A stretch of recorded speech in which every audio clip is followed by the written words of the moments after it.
Are you experiencing stops and flows and barriers in your practice? Do you have like new clients aren't enough? Do you have staff members that aren't picking up the phone by the first and second ring? Do you have staff members that are perhaps pushing that button over onto voicemail? Do you have staff members that are booking fake appointments or not booking appointments at all? Do you have staff members that are making mistakes, such as, leaving red top tubes unlabeled, or in the worst case scenario, bandaging a dog with a bandage on the wrong foot? If you got any of that stuff going on, watch on.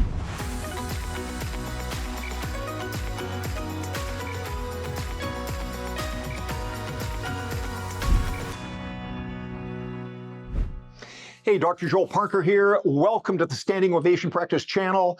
I've 17 years in private practice with my own practice, another 20 years on top of that, the last 20 consulting practices just like yours, thousands of them in the private practice sector. And that's what this channel is all about. This is for you, the owner of the private practice, or you, the owner to aspiring to be a private practice owner. Guys, today we're talking about, as part of the Diagnosis, Repair, and Tune-Up series, we're talking about flows in your practice and the importance of them. And I think in the previous video that you guys can dig out, you can go find that, we talked about the basics of organizations, having a number of these specialized team members right here. And in here come the patients and clients, and they flow from one team member to another. And if your group is really, really good, it's acting like a sports team, your practice is like a playing field, and there's an efficiency that begins to happen when all of your team gel together with a kind of this common mission that they're all there for, and when they all really understand their specialized actions, and you get this muscle memory that starts to form. So like a hockey team or any other sports team, you've got your playing field right here, which is literally the square footage of your practice. That's the building, the facility. That also can be worked out with an ambulatory practice that, that's your organization that you're working within. But again, we've got the clients and patients that are coming in and they're being picked up by these specialized actions.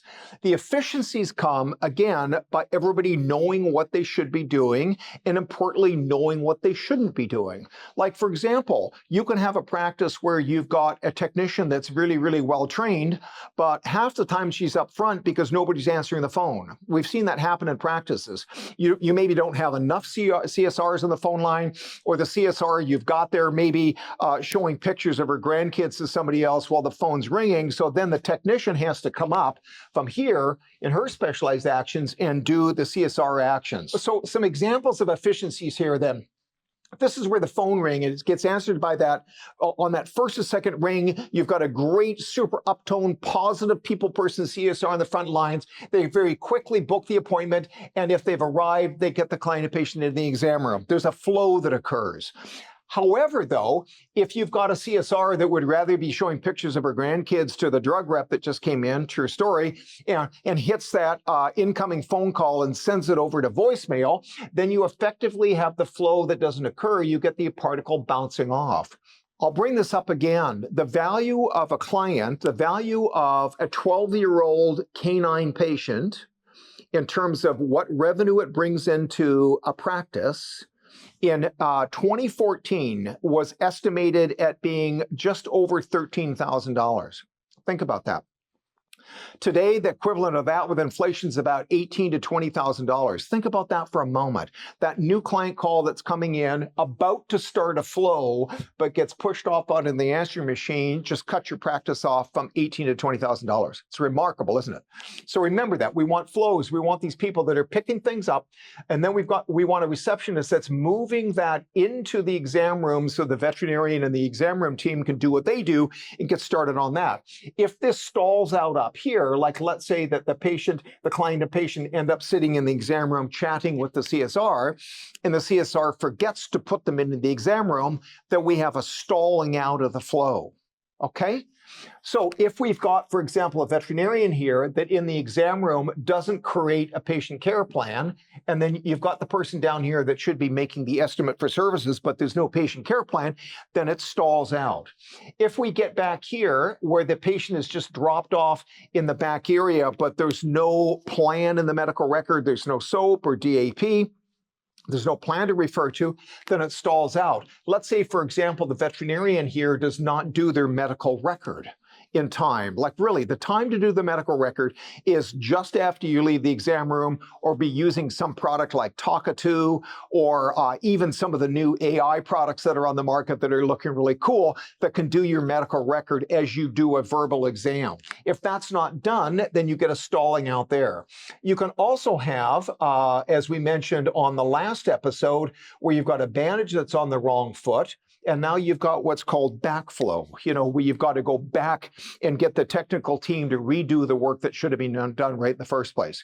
Another example of that was a practice where at the end of a busy day, they found a red top tube in the lab centrifuge with no name on it. This is a 4-doctor practice. The owner was in surgery all day, and at 10 to 6 in the afternoon, when everybody should be going, they're now running around trying to find who was the client, who was the patient that needed to be labeled on that red top tube. That's an example where up here in the technical areas, that specialized action was not completed.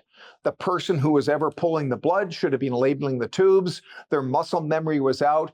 Maybe they're a new staff member and they need some initial correction and drilling, or possibly they're an existing staff member that maybe's got things going on in their personal life that their attention wasn't on what they needed to do.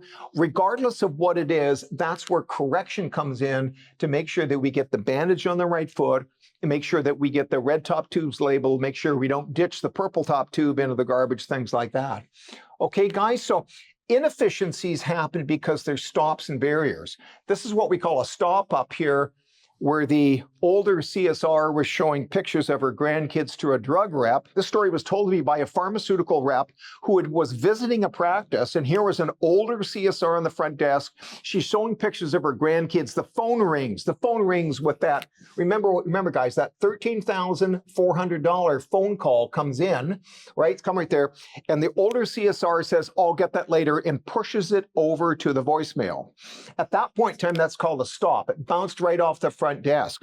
And you as a practice owner with that kind of team member on the front desk, can potentially be losing in today's money $18,000 to $20,000. Okay, so there's numerous examples where we can have stops and barriers. I think what you're always looking for with your team is that, are you organized?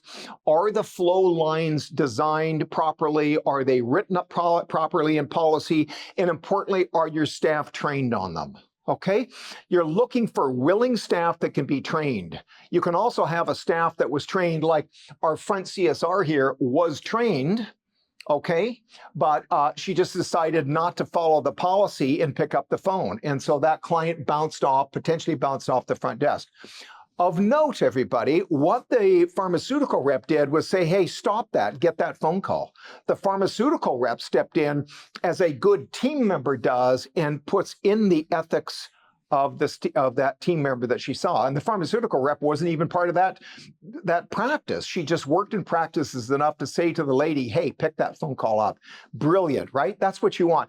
In fact, guys, true teams do that. If they see another team member that's not performing properly and creating stops and barriers to flows, they'll step in. Not unlike, let's say that you're on a volleyball team, and you've got a team member in the back checking her voicemail to her boyfriend or text messaging, and the opposing team spikes the ball over and it goes right past the person. You as a team member would probably jump all over that person and say, "Hey, WTF, get your head in the game, put your phone away," right? So this is the kind of cool stuff that can happen in a really well-run, high-spirited, not good, but great standing ovation practice, where you've got the individual team members here working as a team, and if one team member steps out of line, they step in, they handle them, okay? All right, guys, so that's all I got for you today. If you've enjoyed this talk today, then please like the button down below, subscribe, and also turn on your notifications. Importantly, tell your friends, and thanks for watching. I will see you next week.